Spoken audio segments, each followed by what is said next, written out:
नमस्ते।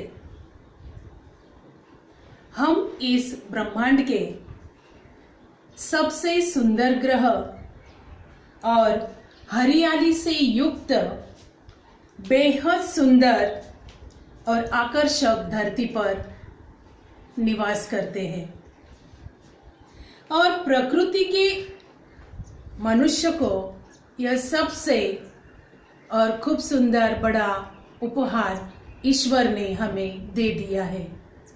प्रकृति हमारे लिए बेहद उपयोगी है। इस धरती पर ही हम हमारा निवास करते हैं और ऐसी खूबसूरत धरती का अनुभव करने के लिए ही हम इस धरती पर उपस्थित हुए हैं।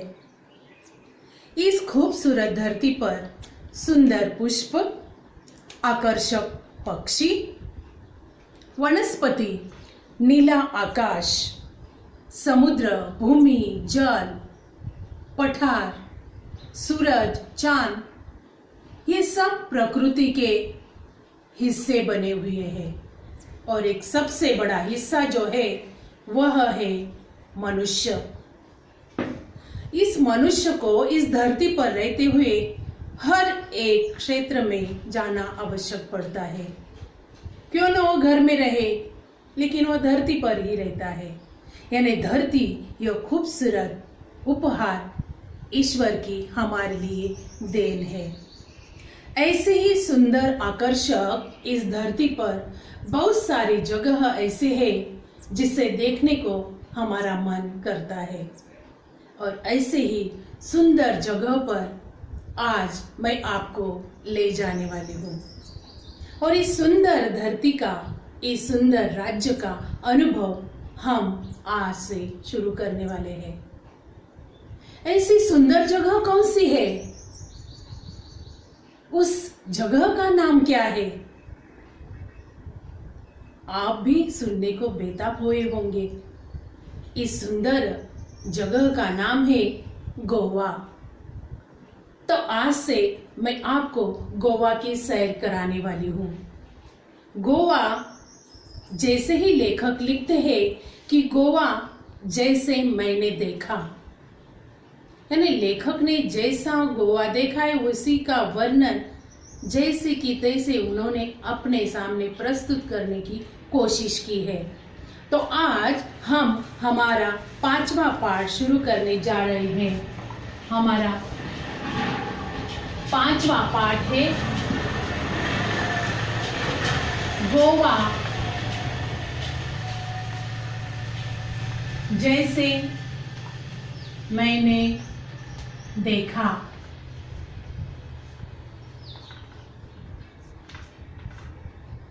इस सुंदर से पाठ के लेखक है विनय शर्मा।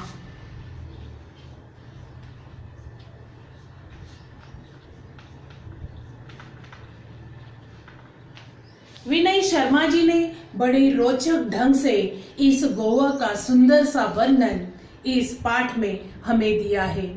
हम वहां नहीं गए तो भी हमें ऐसा लगने लगता है कि हम गोवा में उपस्थित हैं। इतना सुंदर सा वर्णन इस पाठ द्वारा हमें प्राप्त हो चुका है। उससे पहले विनय शर्मा जी का परिचय हम करेंगे। विनय शर्मा जी का जन्म 1973 उज्जैन मध्य प्रदेश में हुआ है और विनय शर्मा का अधिकांश लेखन उनके अनुभवों पर ही हुआ है। जैसा वे अनुभव करते हैं उसी के ऊपर ही वह अपना लेखन कार्य शुरू करते हैं और उनकी रचनाएं, जैसा वे यात्रा का वर्णन करते हैं, उनकी रचनाएं हर एक पत्र पत्रिकाओं में यह नियमित छपती रहती है। यानी जैसा वर्णन वे सुनते हैं, अपना लेखन कार्य जो भी पत्र पत्रिकाएं लोगों के हाथों जाती है उसमें वह हमें पढ़ने के लिए मिलती है और साथ ही वह हास्य व्यंग्य ललित निबंध भी उन्होंने लिखे हैं। उनकी प्रमुख कृतियां भी मैं आपको बताना चाहती हूँ। उनकी प्रमुख कृतियां हैं आनंद का उद्गम, अमरकंटक, अमरनाथ की यात्रा, प्रकृति के बीच कोयम्बतूर में कुछ दिन, यह उनके कुछ यात्रा वर्णन भी है जिनका अनुभव उन्होंने खुद किया है और वही वर्णन वे हर एक पत्र पत्रिकाओं में भी करते चले जाते हैं। तो प्रस्तुत तो पाठ जो है गोवा जैसा मैंने देखा, यह गद्य यानी यह पाठ जो है यह एक यात्रा वर्णन है और प्रस्तुत यात्रा वर्णन के माध्यम से लेखक ने गोवा के सुंदर समुद्री किनारों, वहाँ की जीवन शैली, त्योहार, वहाँ की रहन सहन आदि का बड़ा मनोहारी वर्णन इस पाठ में दिया है। तो इस प्रकार गोवा क्या है, कैसा है, कहाँ स्थित है? तो गोवा जो है अपने इस धरती पर पश्चिमी तट पर, यानी जहाँ हम देखते हैं कि भारत के पश्चिमी समुद्री तट पर गोवा बैठा हुआ है या बसा हुआ है। तो इस प्रकार यह गोवा समुद्र तट पर ही है, इसलिए वहाँ की हरियाली देखकर मन आनंदित हो उठता है और हर एक पर्यटक वहाँ अपना आनंद व्यक्त करने के लिए, अपना मनोरंजन करने के लिए हर समय वहाँ जाने की कोशिश करते हैं। तो इसी प्रकार इस समुद्र का देखा हुआ वर्णन, वहाँ के लोग, वहाँ की रहन सहन, इन सब के बारे में विनय शर्मा जी ने इस पाठ में दिया हुआ है, हम देखेंगे। पेज नंबर 18, पाठ 5वां, गोवा जैसा मैंने देखा। गोवा यह नाम सुनते ही सभी का मन तरंगायित हो उठता है। तरंगायित होना यानी उमंग से भर आना। तरंगायित होना,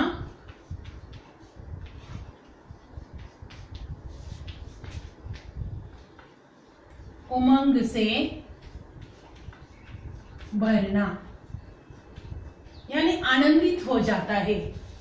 तो इस प्रकार जैसा लेखक कहते हैं कि मैंने यह नाम सुना और मेरा मन तरंगायित हो उठा, और हो भी क्यों न यहाँ की प्रकृति, यहाँ की आबोहवा, आबोहवा का अर्थ है जलवायु, वहाँ का आबोहवा का वर्णन भी लेखक हमें यहाँ देते हैं।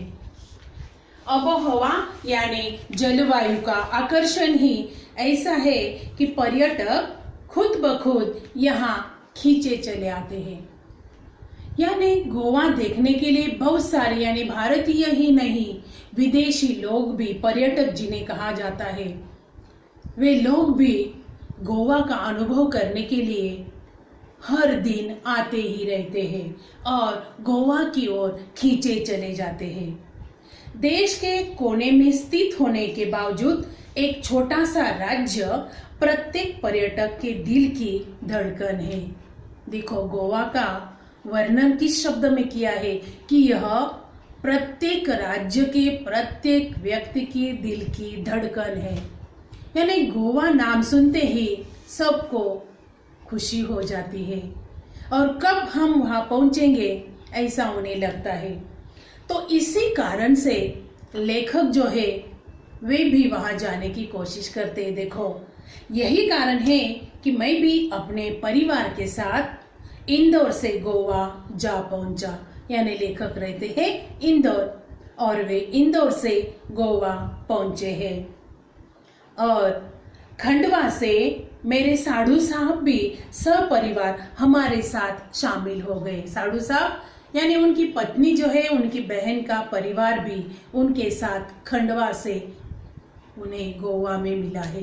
यानी उनका परिवार भी गोवा में यह पर्यटन के लिए आया हुआ है। तो इस प्रकार लेखक और उनके साधु साहब का परिवार गोवा में उस समय प्रस्तुत हो जाते हैं और यहाँ इकट्ठे हो जाते हैं। 23 नवंबर को जब गोवा एक्सप्रेस मडगांव रुकी तो सुबह का उजास हो गया था। यानी 23 नवंबर का दिन था। और उस समय जब गोवा एक्सप्रेस यानी ट्रेन से उन्होंने सफर किया था, जैसे ही वह गोवा एक्सप्रेस कहाँ आ गई, मडगांव। मडगांव रुकी, यानी वह स्टेशन है, वहां रुकी तो सुबह का उजास यानी सुबह हो चुकी थी। और उसी समय से उन्होंने गोवा का अनुभव करना शुरू किया है। एक टैक्सी के हॉर्न ने मेरा ध्यान उसकी ओर खींचा और हम फटाफट उसमें बैठ गए। यानी जैसे ही वहां पर्यटक आते हैं, टैक्सियां आने को शुरू हो जाता है। जैसा ही कोई पर्यटक आए कि टैक्सियां आवाज करती हुई उनके सामने खड़ी हो जाती है। और लेखक कहते हैं जैसे हम वहां उतरे कि एक टैक्सी हॉर्न बजाते हुए वहां आई और हम लोग फटाफट उसमें बैठ गए। टैक्सी एक पतली सी सड़क पर दौड़ पड़ी। शीतल हवा के झोंकों से मन प्रसन्न हो गया। यानी वहां की हवा कैसी थी, शीतल, और सुबह का समय था इसलिए ठंडाई बहुत अच्छी लग रही थी। तो इस प्रकार वहां के सुबह का वर्णन भी यहाँ दिया गया है। और जैसे ही एक पतली सी सड़क पर यह गाड़ी जाने लगी, टैक्सी भागने लगी, दौड़ने लगी, तो वहां की हवा, जो शीतल हवा थी, उसने सबको प्रसन्न कर दिया और यात्रा की सारी थकान मिट गई। यानी इतने दूर से, कहां से आए थे लेखक, इंदौर से गोवा। उनके दूसरे परिवार के लोग कहां से आए थे, खंडवा से गोवा। यानी इतने दूर से यह सफर करके आए थे। तो जैसे ही टैक्सी में बैठे हैं, उनकी थकान वहां के वातावरण में घुल मिल जाने के कारण उनकी थकान नष्ट हो चुकी है और वे प्रसन्न हो चुके थे। मैं सोचने लगा कि पर्यटन का भी अपना ही आनंद है। यानी पर्यटन करना भी एक आनंद है। पर्यटन करते हुए हम कौन सी बातों का अनुभव करते हैं। पहला अनुभव उन्होंने किया कि वहां की ठंडाई, वहां की हवा, वहां का वातावरण, वहां की सुबह का वर्णन, यह सब लेखक हमें जैसा कि वैसा हमें दिखाने की कोशिश करते हैं। और फिर जब हम जीवन की एक कई सारी समस्याओं से जूझ रहे हो, तो उनसे निजात पाने का सबसे अच्छा तरीका पर्यटन ही है। देखो बच्चों, लेखक एक बताना चाहते हैं कि हमारा दैनंदिन जीवन बहुत सारी घटनाओं से, परेशानी, चिंताओं से भरा हुआ है। इससे थोड़ी राहत मिलने के लिए क्यों न हम पर्यटन करें। पर्यटन से हमारी चिंताएं, हमारी थकान, हमारी परेशानियां हम थोड़े क्षण के लिए, थोड़े दिनों के लिए बाजू रख सकते हैं। यानी हम हमारा आनंद किस प्रकार बढ़ा सकते हैं। तो लेखक कहते हैं कि पर्यटन ही उसके ऊपर एक अच्छा उपाय है। यानी पर्यटन करने से ही हमारा यह समस्याओं से हम थोड़ी देर के लिए हट जा सकते हैं। बदलते हुए वातावरण के कारण मन तरोताजा हो जाता था। लेखक कहते हैं कि वहां का वातावरण तरोताजा था, यानी बहुत फ्रेश नजर आ रहा था तथा शरीर को कुछ समय के लिए विश्राम मिल जाता है। यानी थकान से भरा हुआ शरीर वहां जाने के बाद शांत हो जाता है।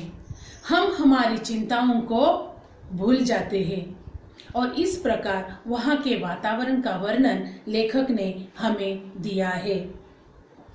कुछ देर बाद हमारी टैक्सी मडगांव से 5 किलोमीटर दूर दक्षिण में स्थित कस्बा बेनालियम के एक रिसोर्ट में आकर रुक गई।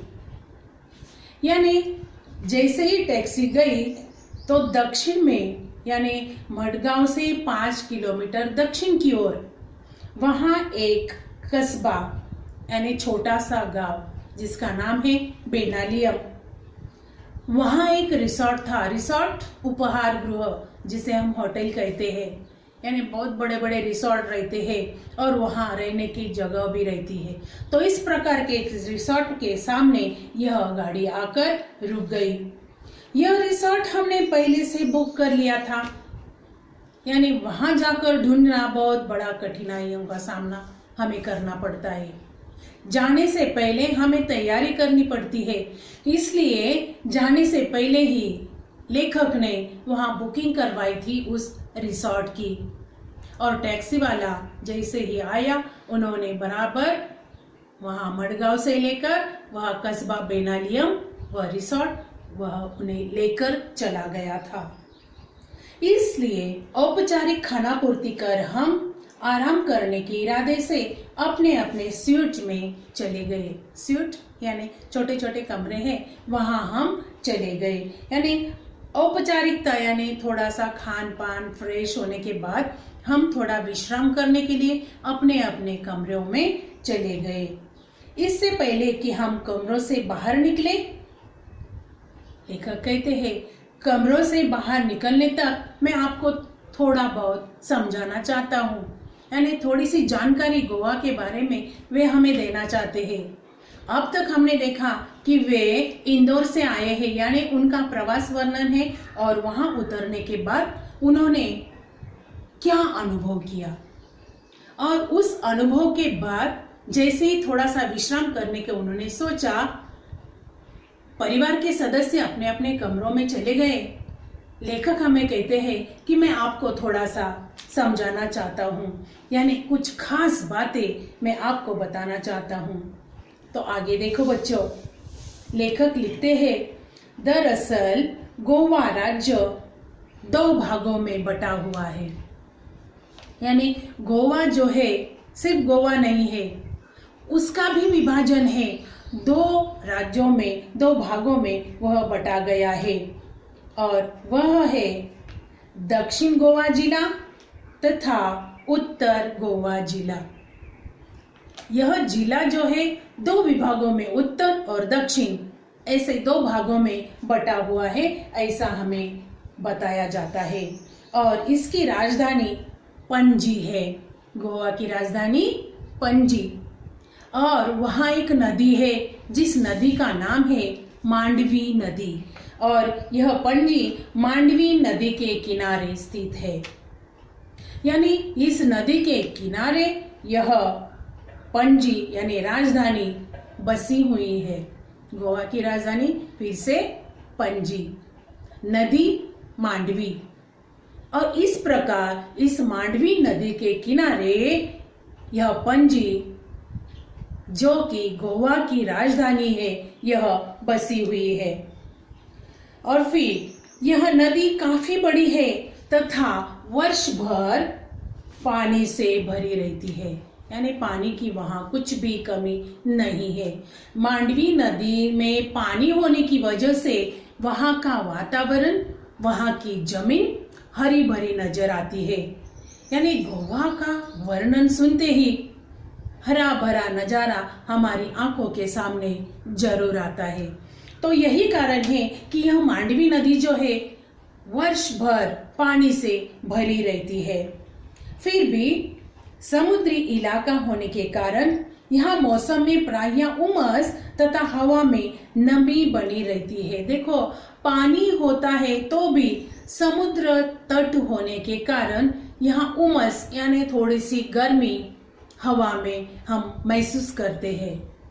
यानी वहाँ जैसा कि हम अनुभव करते हैं बम्बई में, बम्बई का वातावरण अगर हमने देखा, कहीं से भी हवा आने के लिए जगह नहीं है और दिन भर रात भर यह फैन वगैरह शुरू रहते हैं, यानी फैन लगाने के बिना हम रह नहीं सकते, ऐसी बम्बई है।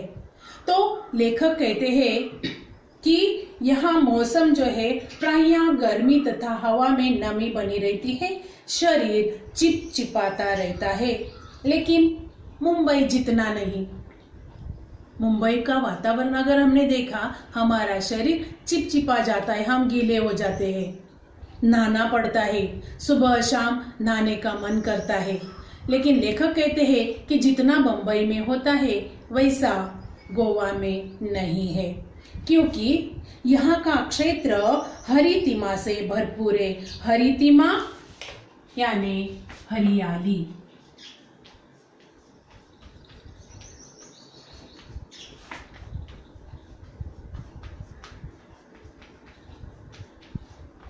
तो इस प्रकार यहाँ का वातावरण जो है बड़ा हरा भरा है, यानी गर्मी लगती है लेकिन शरीर चिपचिपाता नहीं। उसका कारण उन्होंने दिया है कि क्यों ऐसा नहीं होता। शरीर नमी होने की वजह से भी, उमस होने की वजह से भी, गर्मी लगने के बाद भी शरीर चिपचिपाता क्यों नहीं है। तो एक ही वजह है, वह है यहाँ का क्षेत्र हरियाली से भरपूर है, फिर भी धूप तो तीखी ही होती है। धूप भी रहती है लेकिन हरियाली की वजह से वह धूप को भी हम महसूस नहीं करते। यूं तो गोवा अपने खूबसूरत सफेद रेतीले तटों, महंगे होटलों तथा खास जीवन शैली के लिए जाना जाता है। यानी गोवा की विशेषताएं यहाँ बताई गई है। एक तो गोवा खूबसूरत है, दूसरा वहाँ सफेद रेतीले टीले हैं, यानी तट जहाँ की सफेद रेत हमें नजर आती है।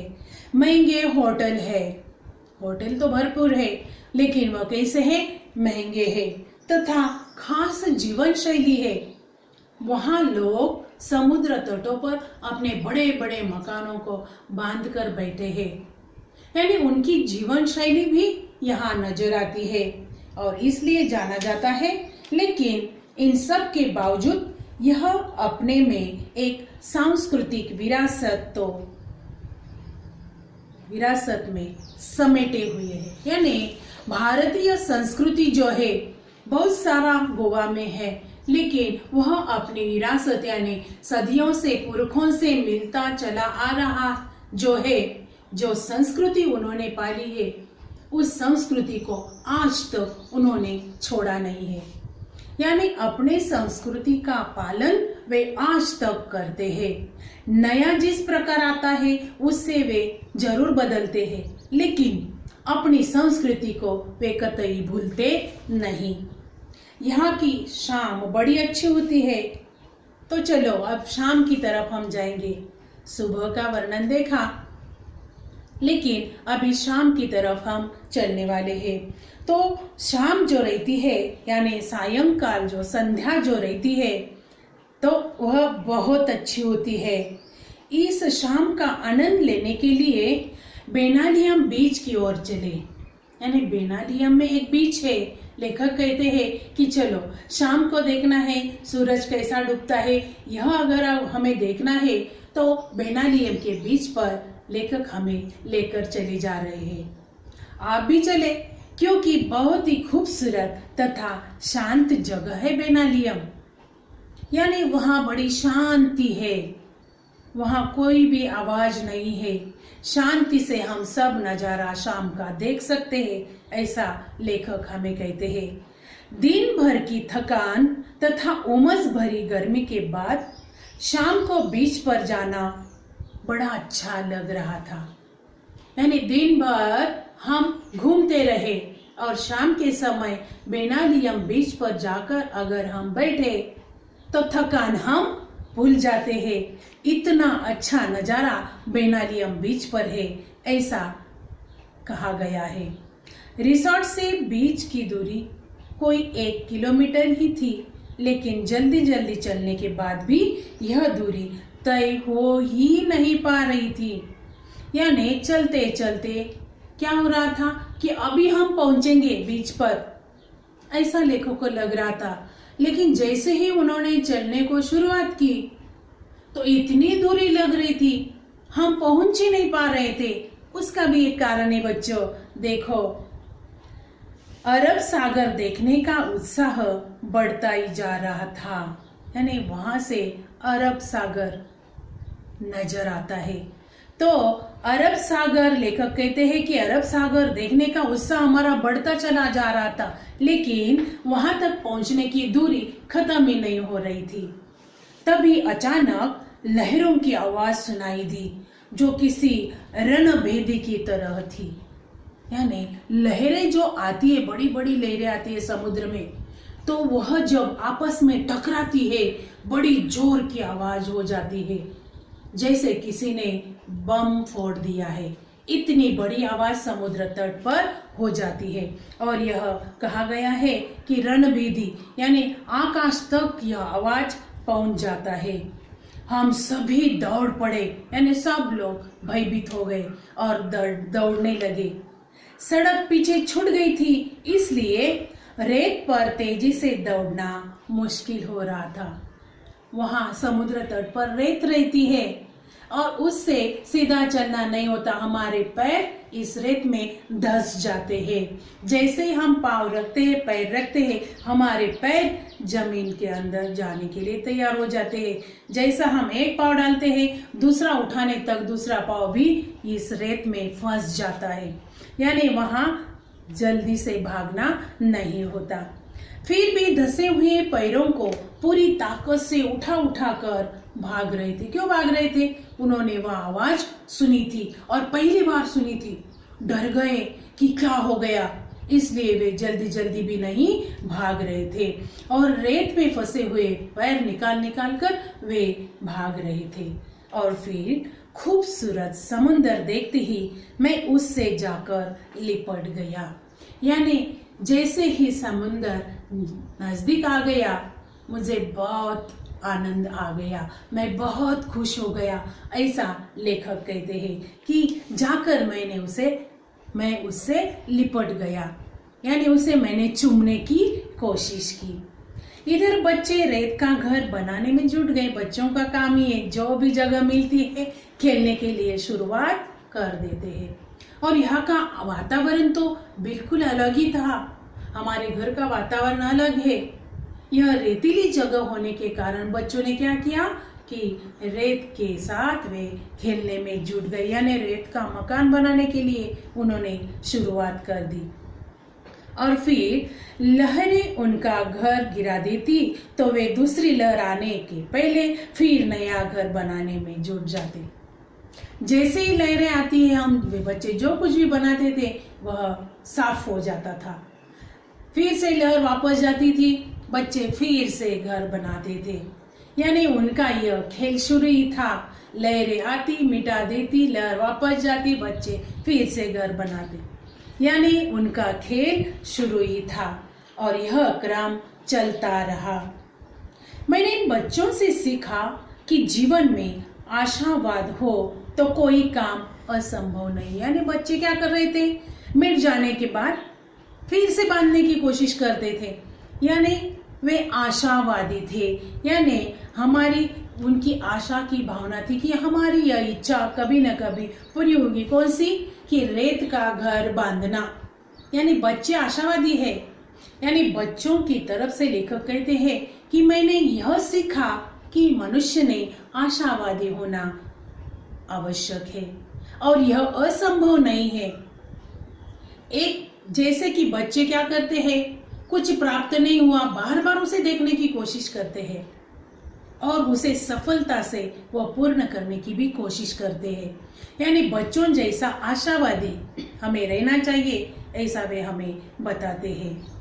और ऐसा खेल करते करते समय बीतता चला जा रहा था।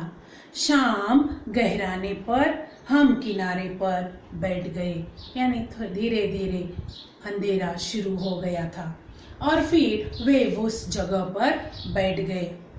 मानो हर लहर कह रही हो कि बनने के बाद मिटना ही नियति है।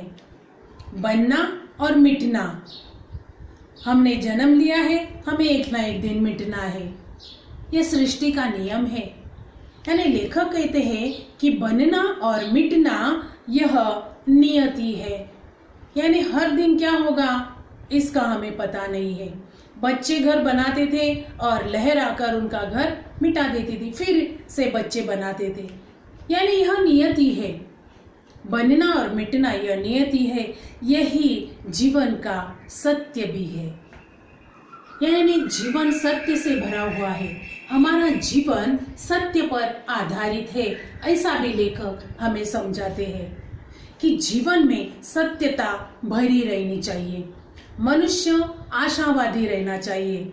और इस प्रकार बच्चों का उदाहरण देते हुए इन्होंने हमें आशावादी और यह सत्यता, यह दो गुण हमें देने की कोशिश की है।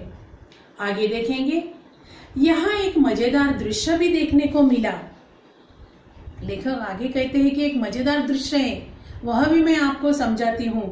लहरों की आवाज के बीच पक्षियों की टी टी की आवाज भी आपका ध्यान अपनी ओर खींच लेती है।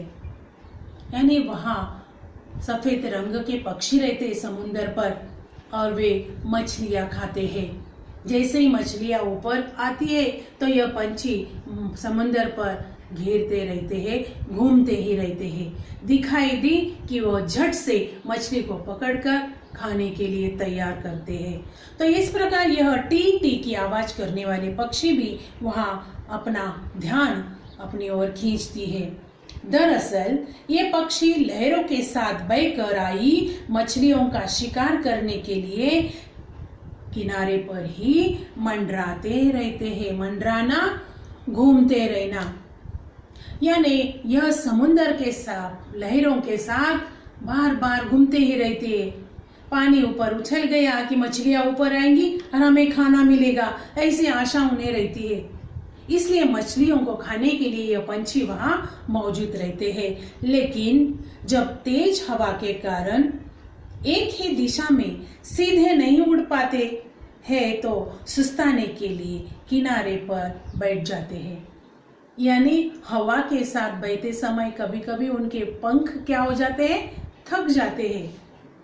और जब अपोजिट हवा बहती है, विरुद्ध दिशा की हवा बहती है, जहाँ जाना है वहां से ही अगर हमारी तरफ हवा आती है तो वे उड़ नहीं पाते, इसलिए वे बैठना पसंद करते हैं। उस समय वे किनारे पर विश्राम करते हैं। यहाँ बैठे कुत्तों को इसी बात का इंतजार रहता है और वहां कुत्ते भी रहते हैं। जैसे ही पक्षी क्या करते हैं, मछलियां लाते हैं, तो पंछियों को उड़ाकर वह मछली हमें मिल जाए, इस प्रकार कुत्ते भी वहां मौजूद रहते हैं और वे इंतजार करते रहते हैं। मौका मिलते ही वे इन पर झपट पड़ते हैं, लेकिन बेचारे कुत्तों को सफलता कम ही मिल पाती है। यानी पंछी मछली लेकर उड़ जाते हैं, यानी कुत्ते सफल कम हो जाते हैं। पक्षियों का बैठना, कुत्तों का दौड़ना और पक्षियों का टी टी कर उड़ जाना, यह दृश्य सैलानियों का अच्छा मनोरंजन करता है। यानी यह सब दृश्य इन्होंने दिखाया। जानवर है, पंछी है, पानी है, हरियाली है, मनुष्य है, सब कुछ है। इसका अनुभव किस प्रकार उन्होंने किया है, जैसा कि वैसा वर्णन वे हमें यहाँ देते हैं। और यह दृश्य सैलानियों का, सैलानी यानी पर्यटक, जो भी मनुष्य वहाँ मनोरंजन के लिए आते हैं उन्हें सैलानी कहा गया है। तो यह पर्यटकों का, सैलानियों का यह मनोरंजन यह पक्षी, कुत्ते करते रहते हैं। इधर जैसे ही सूर्य देवता ने विदा ली, वैसे ही चंद्रमा की चांदनी ने नहाकर समुद्र का नया ही चेहरा नजर आने लगा। शाम के समय वे बेनालियम बीच पर चले गए थे वहां का नजारा देखने के लिए, और धीरे धीरे धीरे सूर्य डूबने लगा, सूरज डूबने लगा और अंधेरे का साम्राज्य शुरू हुआ। दिन का राजा है सूरज और रात का राजा है चांद। तो इस प्रकार यह रात का समय शुरू होने लगा और चांद निकलने को शुरुआत हो गई, और उसी समय वह नजारा देखने के लिए भी सब तैयार है। क्यों? क्योंकि चांद का नजारा, यह प्रतिबिंब इस पानी में पड़ता है, समुंदर भरा रहता है, शांत रहता है, उसी समय वह नजारा भी बहुत अच्छा दिखाई देता है। और चांदनी में नहाकर समुद्र का नया ही चेहरा नजर आने लगा। चांद और चांदनियां पानी में दिखने लगी। ऐसा नजारा लेखक कहते कि हमने पहली बार देखा। अब समुद्र स्याह और भयावह दिखने लगा। रात होने के समय पानी का रंग कैसा दिखाई देता है? काला, यानी डरावना लगता है, भयावह लगता है। ऐसा नजारा उन्होंने देखा है। यानी पहले पैराग्राफ से लेकर इस पेज नंबर 19 तक आने तक यह प्रवास वर्णन अगर हमने देखा कि लेखक ने पहला बीच देखा है बेनालियम बीच, और वहाँ का वातावरण भी उन्होंने दिया है। जैसा ही उन्होंने इंदौर से शुरुआत की, मडगांव उतरे और कौन सी एक्सप्रेस थी? गोवा एक्सप्रेस। वह मडगांव पर रुकी। गाड़ी में बैठकर वे यहाँ एक रिसोर्ट में गए हैं और इस प्रकार कस्बा जो बेनालियम है वहाँ पर वे ठहरे हुए हैं और इस बेनालियम बीच उन्होंने देखा है और वहाँ का वर्णन हमें यहाँ पढ़ने को मिला है। इसका अनुभव हमने आज किया है कि बेनालियम बीच किस प्रकार है, बेनालियम बीच पर क्या क्या उपस्थित है, सुबह कैसे होती है, रात का समय कैसा है, सायं समय कैसा है, शाम के समय कैसा नजारा है, यह सब वर्णन लेखक ने इन पैराग्राफों में, इन परिच्छेदों में हमें दिया है। तो बच्चों, आज का यह वर्णन बेनालियम तक हमने देखा है। इस बेनालियम तक गोवा का अनुभव हमने आज किया है और गोवा लेखक ने जैसा देखा है वैसा आज हमने भी थोड़ा सा अनुभव किया है या नहीं? जरूर किया होगा। यानी करने के लिए हमें पढ़ने की भी जरूरत है। जितना भी मैंने पढ़ाया बच्चों पढ़ो और शुद्ध लेखन जरूर करना। धन्यवाद।